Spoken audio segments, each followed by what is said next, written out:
बैठी। कदम ऋषि ने कहा देवी आसन बिछाया है, बैठो ना। लेकिन क्या उस परंपरा उसकी रही होगी, उस कुल की, मनु महाराज के कुल की। उन्होंने कहा बस इशारे से कह दिया और आसन का अनादर नहीं किया, दायां हाथ रख दिया और जमीन पर बैठ गई। क्या कन्याओं में संस्कार, क्या कन्याओं में एक। जब देखा कि लड़की समझदार है, क्यों नहीं बैठी, क्योंकि मन में समझ गई मेरे पिता माता लेके आए हैं, ये मेरे होने वाले भविष्य के पति हैं, और अभी पति बने नहीं है लेकिन भविष्य में होने वाले हैं, और भविष्य में होने वाले पति ने आसन बिछाया है और इनके आसन पर मैं बैठूं तो पाप की भागीदार बनूंगी। आजकल शहरों में ये देवियां आराम से टीवी देखती है और देवता बिस्तर बिछाते हैं। देख लो देख लो देख लो, अब ये देवियां कहां जाएंगी, नहीं देवता कहां जाएंगे, भगवान जाने भाई, मुझे तो पता नहीं। देख लो ये भागवत, मैं तो भागवत से कह रहा हूं, मेरी मर्जी से कुछ नहीं कह रहा। देवहूति इतनी समझदार है कि भविष्य में होने वाले पति से बिछाए हुआ आसन पर नहीं बैठती है, और ये महारानियां पोड़ती होगी तो भगवान क्या हो। हाँ तबीयत खराब हो, ऐसा हो तो ठीक है, जरूर जरूर। मैंने एक बात सुनी बहुत कभी, एक दासी एक बादशाह की सेवा में रहती थी, रोज उसकी सेवा करती थी, बादशाह का बिस्तर बिछाती थी, और इतना मखमली बिस्तर देखकर उस दासी ने सोचा ओह, इतने मखमली नाजुक इस बिस्तर के ऊपर बादशाह कैसे सोता होगा, महारानी कैसे सोती होगी उस बिस्तर को। तो दासी थी, झाड़ू लगाने वाली, व्यवस्था करने वाली, पोछा लगाने वाली, संवारने वाली, सेज संवारने वाली। बादशाह बेगम कहीं गए थे और थोड़ी देर के लिए वो दासी जो थी उस पलंग पर सो गई तो थकी हुई थी, नींद आ गई। नींद आई तो ऐसे आई कि उसको नींद खुली नहीं, और इधर आ गया बादशाह और बेगम। देखा तो दासी सोई हुई, रानी की सेज पर जब दासी को सोते हुए देखा तो रानी आग बबूला हो गई, बादशाह भी आग बबूला हो गया। इस दासी की ये मजाक, हमारे बिस्तर पे सो गई। रानी बेगम बहुत गुस्से में हुई, कहा कि शंटर लाओ, और कहते कि शंटर लाया, और देखो कितनी देर सोई है। कहते कि 3 घंटे सोई। 3 घंटे सोई तो 1 घंटे के 10 कोड़े, 3 घंटे के 30 कोड़े मारो इसको। और कहते कि रानी हाथ में संटर लिया, खींच करके संटर मारा, चमड़ी उधेड़ दी, चीख पड़ी वो दासी। दूसरा संटर पड़ा, चीख पड़ी, मारती गई, और 10 संटर खाए, गिर पड़ी।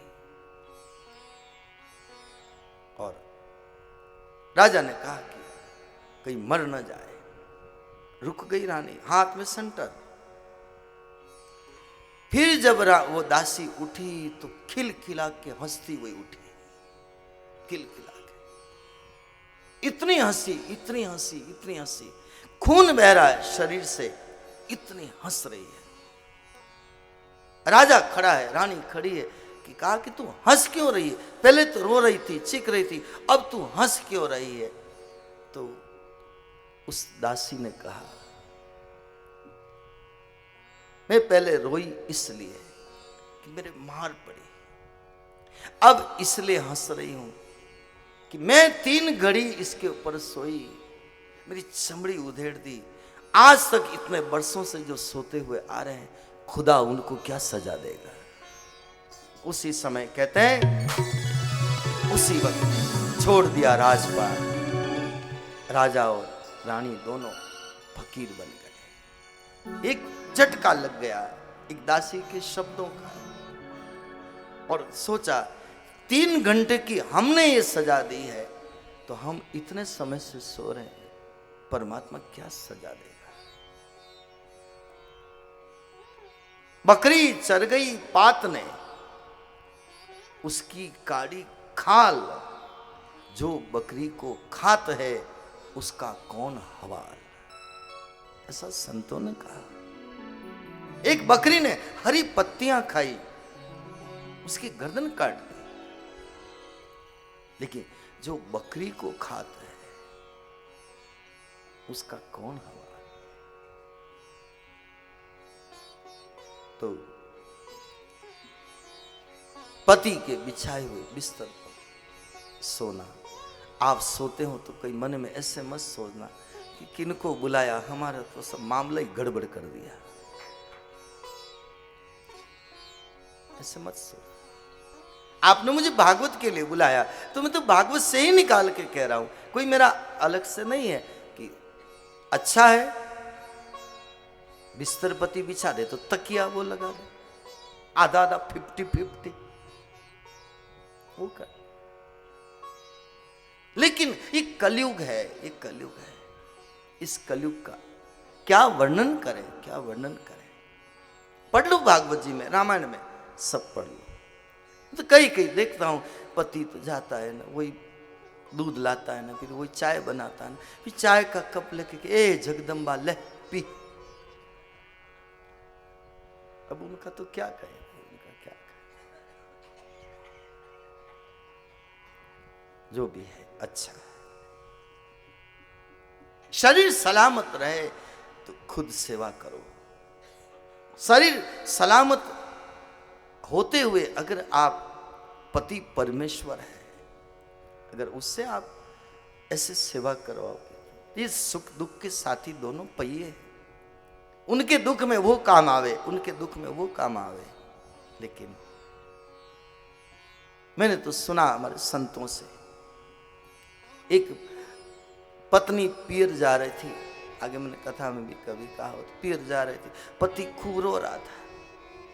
अब इतना फूट फूट के रोवे, फूट फूट के रोवे, उस साड़ी का पल्लू लेकर के पूछे, अरे तू कब आएगी, तू कब आएगी, तू कब आएगी। वो कि मैं आ जाऊंगी, 3-4 दिन सब्र तो करो, मैं कब हाथ से रोटी बनाऊंगा, क्या करूंगा। और रोवे रोवे रोवे।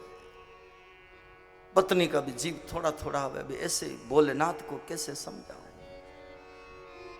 ट्रेन आई, पत्नी बच्चे बैठ गए, टाटा बाय बाय, गई ट्रेन। वो आंसू पूछता पूछता वापस आया, दूसरे प्लेटफॉर्म के ऊपर एक भाई और बैठा था, तो वो आंसू पूछता हुआ आया। उसने पूछा, भाई साहब आप क्यों रो रहे हो, क्या हुआ। कहा मेरी पत्नी चले गई, बच्चे चले गए, पता नहीं कब आएगी, तब तक घर सुना सुना रहेगा, मेरी पत्नी के बिना मैं रह नहीं सकता, बच्चों के बिना रह नहीं सकता, वो कब आएगी। इसलिए भावुकता में रोना आ गया, और वो भी रो रहा था। तो उसने पूछा, मेरी तो पत्नी गई, मैं रो रहा हूँ, भाई साहब आप क्यों रो रहे हो। तो उसने कहा कि आप बहुत किस्मत वाले हो, बहुत द्वारिका धाम की यात्रा करी है, द्वारिकाधीश तुम्हारे ऊपर मेहरबान है, जो ऐसी पत्नी और बच्चे मिले कि आप पत्नी के वियोग में रो रहे हो, और अभी जो 9 बजे ट्रेन आने वाली मेरी वो जगदम्बा आ रही, इसलिए रो रहा हूं। बोला हे भगवान, हे भगवान, जीवन तो ऐसे चल रहा है, क्या चल रहा है। बड़ी बड़ी इन कथाओं को देखते तो लगता है कि क्या इन महापुरुषों ने कथाओं का लेखन किया है, लेखन किया है। बहुत अच्छा, बहुत अच्छा। परीक्षा करिए, कदम ऋषि समझ गए लड़की बहुत समझदार है, और फिर एक शर्त रखी, एक लड़का होगा फिर गृहस्थाश्रम छोड़ दूंगा। बोलो मंजूर है? मनु और शत्रुपा ने बेटी को पूछा, बेटी ये तो ऐसा कह रहे, तेरी क्या इच्छा है? देवहूति ने कहा, मुझे भी ऐसा ही पति चाहिए। और कहते हैं कि पानी ग्रहण हुआ। सुंदर विहार का वर्णन किया गया है, भागवत में बहुत विस्तार से प्रसंग है। तो लड़का तो नहीं हुआ, लड़की हुई।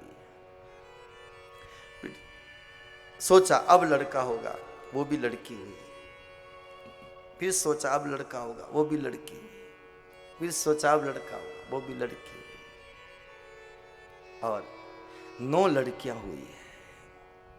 और मैं द्वारिकाधीश से प्रार्थना करूं, हे भगवान सब झंझटों से छुड़वा कर, कोई बंबई से, कोई दुबई से, कोई कहां से, कोई कहां से, कोई कहां से आए, भगवान सबकी इच्छा पूरी करना, सबके घर 9 बेटियां देना। ये प्रार्थना करो, 9 बेटियां सबके घर हो। बोलो क्या मंजूर नहीं है? इसलिए हम शुरू से कह रहे हैं, भागवत समाधि भाषा है। बाहर की लौकिक बेटियां नहीं है, लौकिक कथा नहीं है।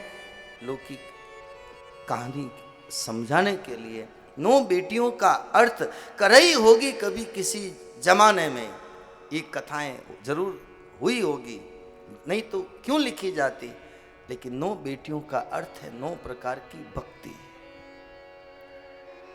रामायण में आई 9 प्रकार की भक्ति, भागवत में आई 9 प्रकार की भक्ति। श्रवणम कीर्तनम विष्णु स्मरणम पाद सेवनम अर्चनम वंदनम दास्यम सख्यम आत्म निवेदनम। तो 9 प्रकार की भक्ति सबके जीवन में आए, ऐसी द्वारिकाधीश से प्रार्थना है। बेटियों की बात नहीं, बेटियों का अर्थ 9 प्रकार की भक्ति। और बाद में 10वें पुत्र के रूप में कपिल भगवान आए हैं, जिन्होंने मां देवहूति को तत्व ज्ञान का उपदेश दिया है। ऐसी कथा सूत जी महाराज कह रहे हैं और परीक्षित को सुखदेव जी सुना रहे हैं। कपिल भगवान ने मां को जो ज्ञान दिया है, और वो स्थान बिंदु सरोवर माना जाता है गुजरात में। और बाद में कपिल भगवान गंगा सागर गए, ऐसी कथा। आगे उत्तानपाद के पुत्र ध्रुव की कथा। 5 साल के बालक ध्रुव पिता की गोद में बैठने के लिए जाते हैं। सौतेली मां ने थोड़ा तिरस्कार किया, पिता की गोद में बैठना है, जाके भक्ति कर। मां के पास आया, बालक रोने लगा। मां ने समझाया कि मुझे सौतेली मां ने ऐसा कहा। तो सुनीति ने कहा, बेटा तेरी मां ने गलत नहीं कहा, अच्छा कहा। जो बच्चे के दिमाग में जो उल्टी बात थी, सुनीति ने उसको संवार ली। कई गलत दिमाग में बात न आ जाए। और कहते कि बालक को कहा, भक्ति कर, भगवान को प्राप्त कर। तो क्या मां मैं छोटा हूं, कैसे भक्ति करूं? मां ने कहा, तेरे ऊपर भगवान जल्दी कृपा करेंगे। बालक के ऊपर भगवान जल्दी कृपा करते हैं।